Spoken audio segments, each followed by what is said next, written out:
Welcome to Amy's Bookshelf Reviews podcast, and this is Voices Behind the Crime, the people, the pain, the truth. Open and honest discussions about true crime, survivors, victims, and the impact. This is a space where victims, survivors, authors, and those closest to the case can share stories that matter without glorifying harm and without losing sight of the people behind the headline. Good evening, listeners. I'm Amy Shannon, and welcome to our True Crime segment. You never know where the conversation leads us, so let's find out. Thank you for joining us, and can you please introduce yourself? Sure. My name is Howard Frank. I am New York City born and bred, a journalist turned true crime writer. I also write scientific content. Oh, cool. So your scientific stuff, is that nonfiction? It's all nonfiction, yes. Oh, nice. You have a background in that? I do have a science background, but full-time I work for a scientific instruments company. So my job is to kind of document the journey and discoveries of the scientists that use our instruments. Oh, wow. That sounds pretty cool. I've gotten to interview a couple of Nobel Prize winners, as a matter of fact. Wow, that's very exciting. So you said you were a journalist and then you do true crime. So what got you into writing true crime? Well, as a journalist, one of my beats was the crime beat. And I met some interesting people and came across some interesting stories along the way. And those are the ones that people seem to be the most interested in, the crime stories. And I had an interest in writing about it, but not from the typical point of view of action and bam, bam, pow, pow, Right. but really to get into the psychology of the perpetrator and the people surrounding the event and understand what's going through their heads. I like that because I've read a lot of true crime, and everybody has their own writing style, but there are some books that come out that are just read like a police report, and it's perfectly fine. That's their style, but I like to know what happens, kind of behind what's written in the story. Never glorify the convict. You know, pay honor to the victims or the survivors. Not every true crime a person dies. I know I had my own true crime situation 20 years ago. So, but so oh, okay, now I'm lost. All right. So when so okay, so you went from journalist to reporting crime and things like that. But what really made you say, okay, I'm going to write this book about true crime? My editor, Oh, I had written a true crime book. He liked it, and he thought this would be a great topic. I also lived in the area where this occurred. This was the largest manhunt in U.S. history for a top 10 FBI most wanted criminal. So it was a big story. It was a national story, but it was about 15 years ago. You want to elaborate a little bit more on your story? Well, the name of the book is Lying in Wait, Anatomy of a Domestic Terrorist. And it's about a man who ambushed two state troopers in front of the state trooper barracks in Pennsylvania, in the Poconos in Pennsylvania. And then he went on the run. I think I remember that. I live in upstate New York, so it sounds very familiar. I mean, I can't wait to read it. It was a national story. Yeah. He was on the run for 48 days, hiding in the woods. Yes. Okay. The woods in the Poconos are very dense and uneven terrain, and he was a survivalist. Oh, well, that makes it even better, right? Yeah, or worse.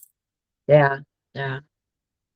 So he killed two state troopers.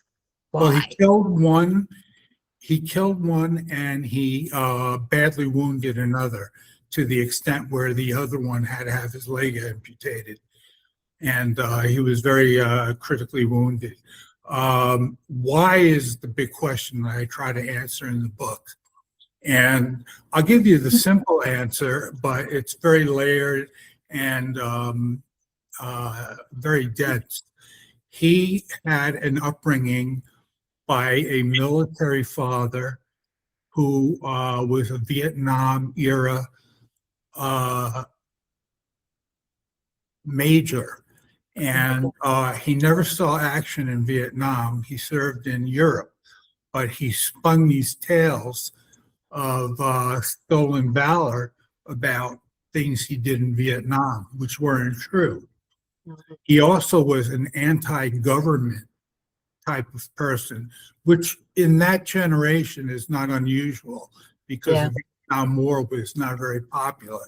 yeah. So, I know a lot of soldiers that came home were not treated with respect, and no, majority of military homeless people happen to have served in Vietnam because it was, yeah, they just were treated terribly. They're not like somebody coming home from Korea or World War II, but because it was Vietnam, there was this stigma that had nothing to do with the soldiers, just the war itself, or I should say police action itself. right. Well, I'm old enough to have lived through that period, although I didn't serve. I was a little too young for that, but it was a very uh, tense time, and people were mostly against the war Yeah, at that time. And so it was not a popular war. no, that's for sure. So his father spun these tales. He also hated the government, and I, I shouldn't use the word brainwash, but That's fine. taught his son to hate the government also. And his son thought that he would start a revolution. Eric Frayne, that is, would start a revolution by shooting these two state troopers, Pennsylvania state troopers.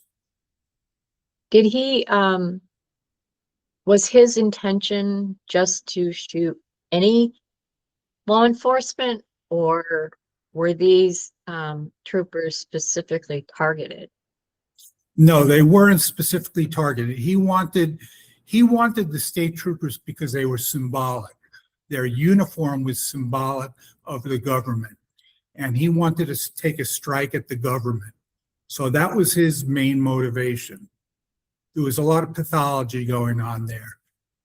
Yeah, sounds like it. And unfortunately, when children um, are literally, they're more susceptible when they're little to be brainwashed and want to believe their parents, what their parents say.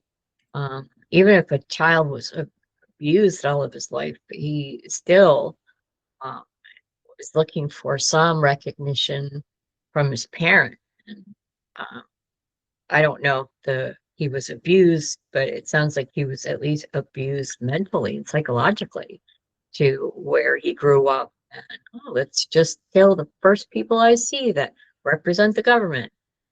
Well, he wasn't just abused verbally, but he was abused physically as well. His father was a drinker and very violent. And so he was beaten and things like that. But he was really brainwashed. And he Yeah, became fascinated with the military and became a military reenactor. But he chose Serbian uniforms to wear and to adopt the persona of a Serbian fighter, huh, uh, which represented the underdog, which he believed reflected his persona as an underdog. So he studied military tactics, and the police, through their investigations, learned that he also studied evasion tactics well before this crime was committed, so he could evade the police for as long as possible. Sounds like he had a lot of it planned out, at least. Maybe if he didn't focus on them in general, but he put his sights on the state troopers barracks. I'm assuming that's where he had shot him. The barracks. Yes, in front of the barracks. Yeah, so he probably had that was his sight, and whoever he saw walk outside the door wearing a uniform, that's probably what he did. Was his when he shot them, was it close range or? It was 83 yards. So a lot of people called him a marksman, but I spoke to one former state trooper who happened to be a sniper in Vietnam, and he laughed and said, "That is not a marksman. 83 yards is a short distance." He says anybody could make that shot. And one of his shots were off the mark. So he wasn't that great a marksman, but he was a gun person, and he owned a lot of guns. Yeah, so including a sniper rifle, a Yugoslavian sniper rifle. Oh, geez. Wow. That is. He played the role. He really played the role of that Serbian underdog, and had the Serbian uniform, Serbian cigarettes. He adopted that persona completely. Was he kind of like, well, first I'm going to ask, was his father still alive when he did this? Yes, he's still alive now. And Proud of his son? Free actually did not know that his father's tales were lies until his trial. Oh, did that change the relationship between father and son? That I don't know, but I'm sure the relationship disappeared once he committed this crime. Probably, yeah. The family just kind of shielded themselves, closed their drapes, changed their phone numbers, and withdrew from society. Yeah. I reached out to them, but they didn't ever respond. I also reached out to Eric Freen in prison, but he didn't respond either. Oh. So so he did it enough to go to trial. What was his sentence? He got the death sentence. Oh, okay. But in Pennsylvania, the death sentence is there's a moratorium on the death sentence. We have Democratic governors, the last couple of governors, and the last few, and they decided to put a moratorium on the death sentence. So nobody's being executed now, and they just sit on death row and go through the appeals process until their death warrant is issued. And Eric Freen's death warrant has not been issued yet. Wow. He's still going through the appeals. Yeah. Isn't there a limit of how many appeals a death row inmate can have, or any prisoner? I don't think there's a limit on death row, but he has not exhausted his mandatory appeals. So he still has opportunities to appeal his sentence. Okay. Although it's not a way I'd want to live. No, me neither. But they wouldn't execute him no matter how he felt, because they're just not doing it. Yeah. I know New York itself kind of would be death penalty, then not, and death penalty and not. And I mean, I don't know, you know, capital punishment is something that um, I think that everyone should have all those, the ability to have appeals. I believe some people deserve to suffer and be alive in prison, and then there are others that just shouldn't even breathe. But that's just really a moot thing. Right. So, Well, um, the DA made an interesting statement about that. He mhm, said that you don't go to prison to get punished. Prison is the punishment. right, So once you're incarcerated, that's considered being punished. It's not like they subject you to hardships to punish you. right, yeah, just not having freedom, having your routine set for you. You know, and of course it varies from prison to prison and the security level of the prison. Um, so I could see that. And if the person felt any remorse or any guilt, uh, then that would be extra punishment, I guess. Well, I don't think he's remorseful. Doesn't sound like it. I think he's indignant, but that's just my opinion. Yeah, yeah. That's the So, way he acted during the trial and during his questioning and his confession. He actually did give a confession.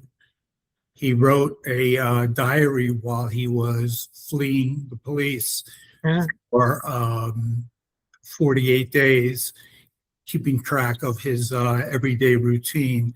And what I found the most surprising was that in that diary, he admitted that he couldn't believe that he had evaded police for so long, that he himself was surprised that yeah, he evaded them. And but he was trained in that. He trained himself. He was self-trained. So he would use water crossings to throw off the dogs, his scent from the dogs and things like that. He wore diapers so he didn't move at night because they used infrared imaging and thermal imaging from the sky to try to find him in the woods. And what they ended up finding were a lot of bear. yeah. They would get a call that we have movement in the woods, and it could be him, and they would deploy, and it would end up being a bear. So the infrared was just um looking for movement, or because I know that some like it's like they look for the heat of a body. So was he able to, like, I don't know, cover himself with something that would make him you know, not show the heat of his body temperature? Well, he was able to see where the patrols were. I mean, Mm, these surveillance devices were in uh, helicopters. They deployed a tethered blimp that hovered over the area and had surveillance. I think it had thermal imaging. And he was able to evade all that by keeping track. And he could watch, he said he watched them from as close as a football field, 100 yards, searching for him in the woods. This search was not just the Pennsylvania State Police, it was the federal government, the Marshal Service, Bureau of Alcohol, Tobacco, and Firearms. The FBI was involved. So there were a lot of agencies involved in this manhunt. They really wanted him because he went after a law enforcement officer. oh yeah, that gives them extra incentive to want him to be caught. Um, so how did he get caught? Well, he was hiding at an abandoned resort, and specifically at an airfield at an abandoned resort. He was hiding in a hangar, and during the day, the Marshal Service uh, group was assigned a grid area that included that abandoned resort. Eric Freen went to go to the bathroom, to go to the woods, to go to the bathroom. And they cited him, big open area. And he gave up very timidly. Huh.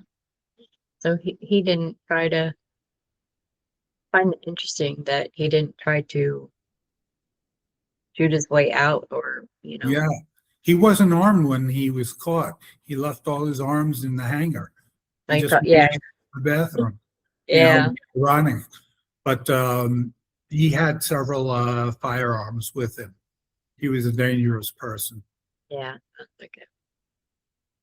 Interestingly, the community at the very beginning was go get him. Let's get this guy. This is a terrible thing. But there were about 1,000 law enforcement officers in the area securing, boundaries and borders and searching people and looking at identification.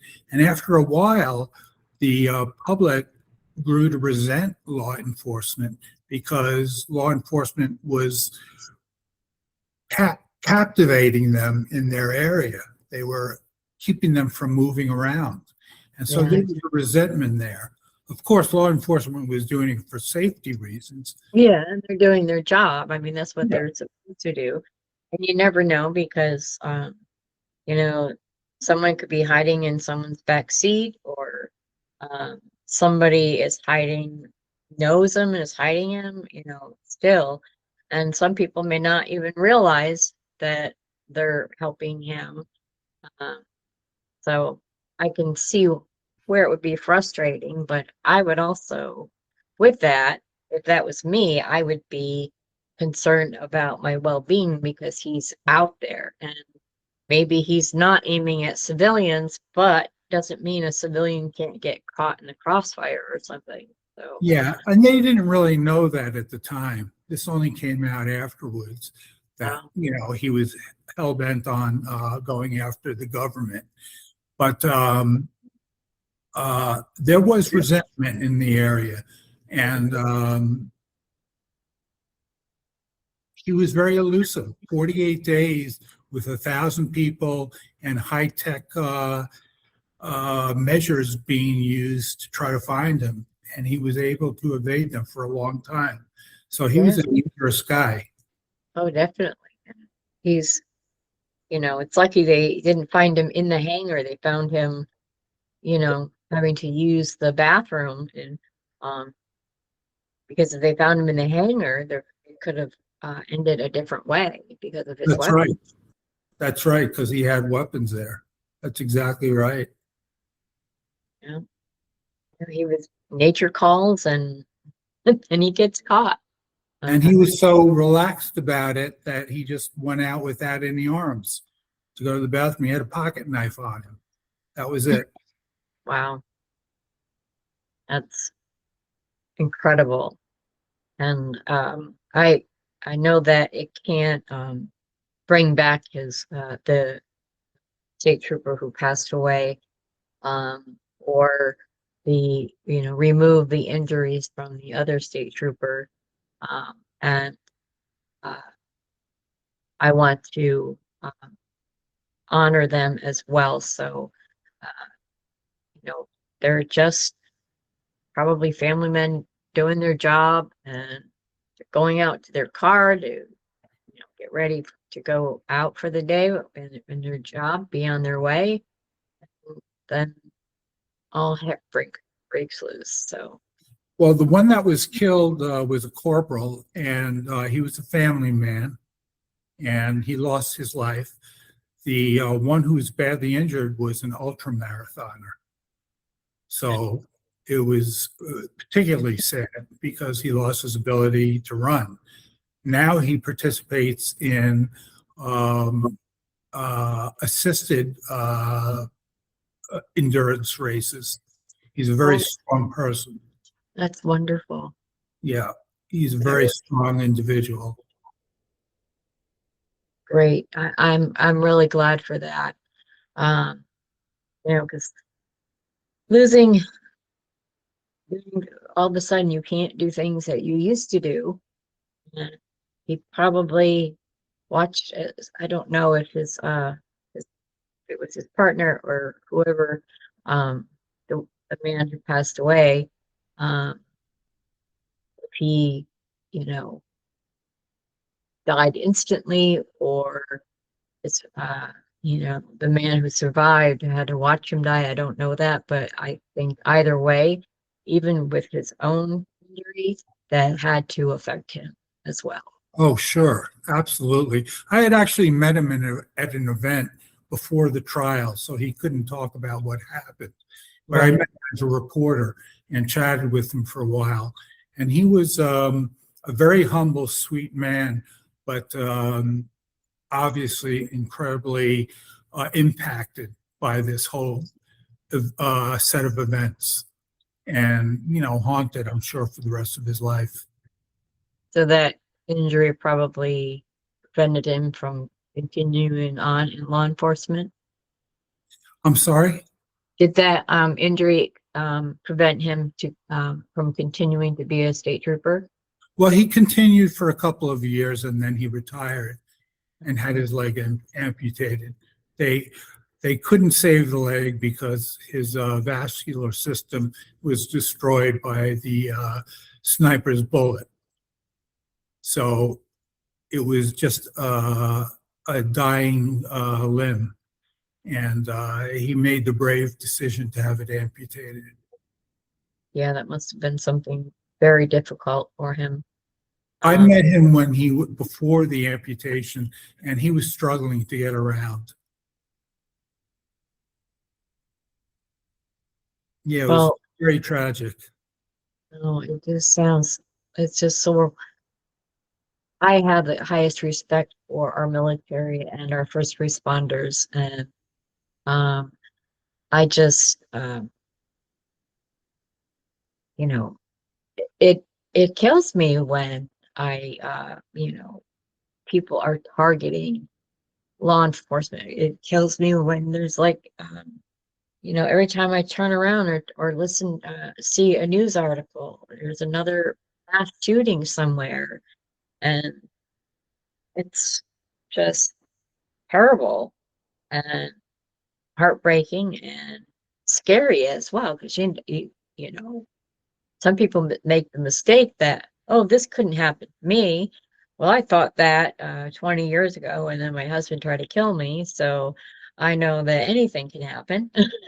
Oh, So yeah, I had my own little true crime thing. He did go to jail and then eventually, and then after he got out of jail, well, prison, I should say, not jail. He died 9 months later. So uh, I just wanted me and my boys to be safe, and I made sure of it. But and my kids just thought when he passed that they were safer, and that is the truth. Uh, but I really I really want to thank you for being on the show, and I hope you will come back and join me again. I'd love to listen to more of your stories. And thank you, audience, for listening. Feel free to comment on this show or any show. And join me again next week. And if you want to check out my work, just Google me. I'm Amy Shannon. Be safe, be well, and always be kind.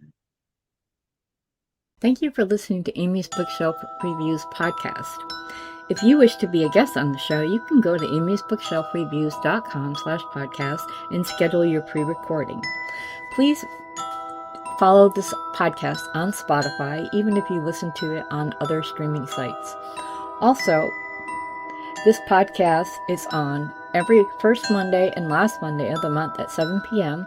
and every Sunday at 6 and 6:30 p.m. Eastern Time. I'm Amy Shannon. Be safe, be well, and always be kind.